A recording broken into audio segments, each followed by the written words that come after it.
تبارك وتعالى في كتابه الأعلى بسم الله الرحمن الرحيم قل لا أسألكم عليه أجرا إلا المودة في القربى صلى محمد وعلى محمد.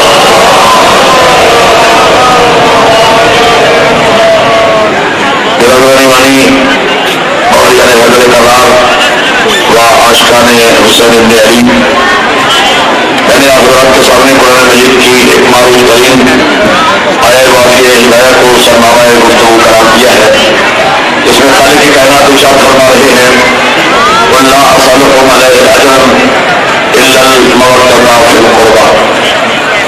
میرے حبیب ان لوگوں سے کہہ دیجیے کہ میں تم سے رسالت کا، دین پہنچائی کا کوئی اجر کوئی مزدوری نہیں مانگتا سوائے اس کے کہ تو میرے قریبی مجھ سے بہت ہوں.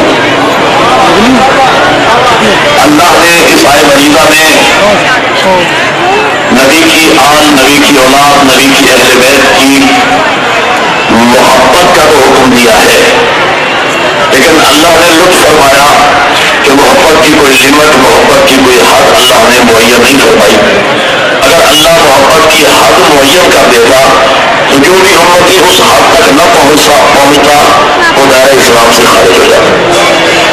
اللہ نے محبت اہل بیت کو لازم قرار دیا، لیکن محبت کی کوئی حد نہیں بیان کی، بلکہ امتیوں کے صرف پہ چھوڑ دیا کہ جس امتی کا جتنا صرف اس کی اتنی محبت.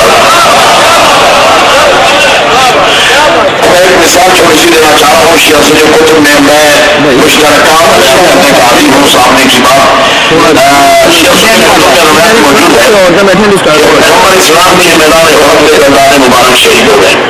ایک عاشق مصطفیٰ نے سنا، اس نے ٹھنڈی سانس لی. ایک اور صحابی رسول نے سنا، وہ آنسوؤں کے ساتھ رویا. ایک اور محب نے سنا، وہ دھاڑے مار مار کے رویا.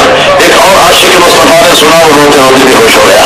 اور ایسے کارنے نے قرار نے سن لیا کہ میرے نبی کے دندان مبارک شہید ہو گئے، تو اس نے عشق محبت میں آ کے پتھر اٹھایا اور اپنا سامنے والا دانت توڑ لیا. پھر سوچا ہو سکتا ہے یہ نہ ہو یہ دوسرا ہو، اور کہ 32 کے 32 دانت آگے سے کرنی نے توڑ لیے. میں کہنا یہ چاہتا ہوں کہ جو محبت رسول میں جس نے ٹھنڈی سانس لی وہ رونے والے کو بدعت نہیں کہتا، رونے والا چیخے مارنے والے کو بدعت نہیں کہتا، چیخے مارنے والا بے ہوش ہونے والے کو بدعت نہیں کہتا، بے ہوش ہونے والا دانت توڑنے والے اور خون بہانے والے کو بدعت نہیں کہتا. میں کہتا ہوں بھائی بدعت تو تب بنے جب محبت کی کوئی حد معین ہو. جب محبت کی کوئی حد ہی نہیں ہے تو بدعت کیسے بنے گا؟ جیسے ہی محرم اور حرام کا شام شروع ہوتا ہے، معاشرے میں مسلمانوں میں ایک عجیب سی کیفیت پیدا ہو جاتی ہے. ہر طرف سے سوال و جواب کی بوچھار شروع ہوتی ہے اہل بیت کے ماننے والوں پر کہ صاحب یہ آپ کریا کیوں کرتے ہیں، مجلس کیوں کرتے ہیں، ماتم کیوں کرتے ہیں، تعزیہ کیوں لکھا ہو کہ نبی کو لکھنے نہ دیا ہم سے لکھا ہوں. ایک نعرہ مل کے چوک کے اندر یہی نعرہ لگانا ہے وہ نعرہ نہ لگائے.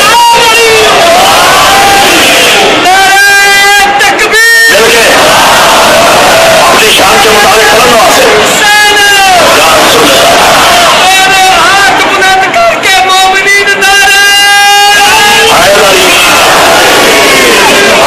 یہ تو میں عرض کر رہا تھا کہ ہم سے مطالبات ہوتے ہیں یہ قرآن سے دکھاؤ وہ قرآن سے دکھاؤ. یہ سارا سال کتاب شریعت بند رہتی ہے، لیکن جیسے ہی نبی کے نوازے کے ایام نام شروع ہوتے ہیں کتاب شریعت کھل جاتی ہے.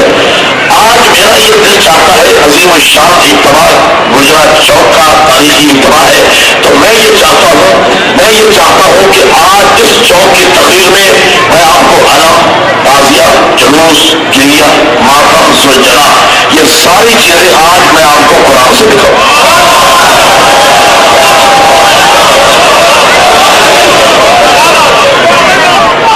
2-3 منٹ انتہائی خاموشی کے ساتھ میری گفتگو کو سننا، میں یہ چیزیں قرآن سے ثابت کرنے لگا ہوں. دیکھیے قرآن ہے سب سے بڑی کی کتاب جو اللہ ہے. ایک بات یاد رکھیے، دنیاوی اعتبار سے بھی جو بڑا ہوتا ہے نا، وہ فائل صدر اور وزیر اعظم کا کام فائل بنانا نہیں ہے، ڈیٹیل طے کرنا نہیں ہے. فائل بنانے کے لیے پورا سیکریٹریٹ ہوتا ہے، بڑے کا اپروول چلتا ہے, دستخط چلتے ہیں, سائن چلتے ہیں, ایک جملے میں اپنے کمنٹس لکھتا ہے, فائل بنانا بڑے کا کام نہیں. قرآن ہے سب سے بڑے کا کلام. قرآن ڈیٹیل کی کتاب نہیں ہے, قرآن میں تفصیلات نہیں ہے کسی چیز کے بھی. دیکھیے میں اس کی چند مثالیں دوں اور میں آ رہا ہوں عزاداری پہ اور میں دکھانے لگا ہوں. دیکھیے نماز اسلام میں ایک بہت بڑا باب ہے, فقہ کی کتابوں میں لکھا ہے کتاب الصلاۃ. نماز ایک بہت بڑا چیپٹر ہے, بہت بڑا باب ہے. اگر کوئی صاحب کسی مولانا سے جا کے پوچھے کہ نماز صبح کی 2 رکعت نماز ہمیں قرآن سے دکھاؤ, مغرب کی 3 رکعت قرآن سے نہیں دکھاؤ, اللہ اکبر یہ جو آپ کہتے ہیں نا تکبیر و احرام شیعہ سنی مسلمان اللہ اکبر, یہ میرا چیلنج ہے, میں نوٹ اسپیکر پہ بات کر رہا ہوں, یہ اکٹھا پورے قرآن میں اللہ اور اکبر یہ دونوں لفظ اکٹھے پورے قرآن میں نہیں ہے. قیام میں کیا پڑھنا ہے, رکوع میں کیا پڑھنا ہے, سجدے میں کیا کہنا ہے, نمازیں کل کتنی واجب ہے, کن کن چیزوں سے نمازیں باطل ہو جاتی ہیں, نماز باطل ہو جاتی ہے, شرعیات نماز کیا ہے, اس کے کیا حل ہے, اس کی ڈیٹیل قرآن میں نہیں ہے. سب سے بڑے کا اپروول ایک جملے میں موجود ہے, اقیم الصلاۃ, یا زیادہ سے زیادہ وقت کو مار رکھے. روزہ ایک بہت بڑا چیپٹر ہے, کل کتنے روزے واجب ہیں, مسافر کے روزے کے کیا احکامات ہیں, حاضر کے روزے کے کیا احکامات ہیں, عورتوں کے روزے کے کیا احکامات ہیں, بیمار روزہ کب رکھے, بچہ کب بڑا اتنی عمر میں پہنچے تو روزہ واجب ہو جاتا ہے, بزرگ کس عمر تک پہنچے تو روزہ ساقط ہو جاتا ہے, کن کن چیزوں سے روزہ ٹوٹ جاتا ہے, یہ بڑی تفصیلات ہے. اگر آپ کسی مولانا سے کہیں کہ یہ ساری جزیات ہمیں قرآن میں دکھاؤ تو ایک ایک جز قرآن میں کوئی ملا مولوی نہیں دکھا سکتا, یہ میرا چیلنج ہے.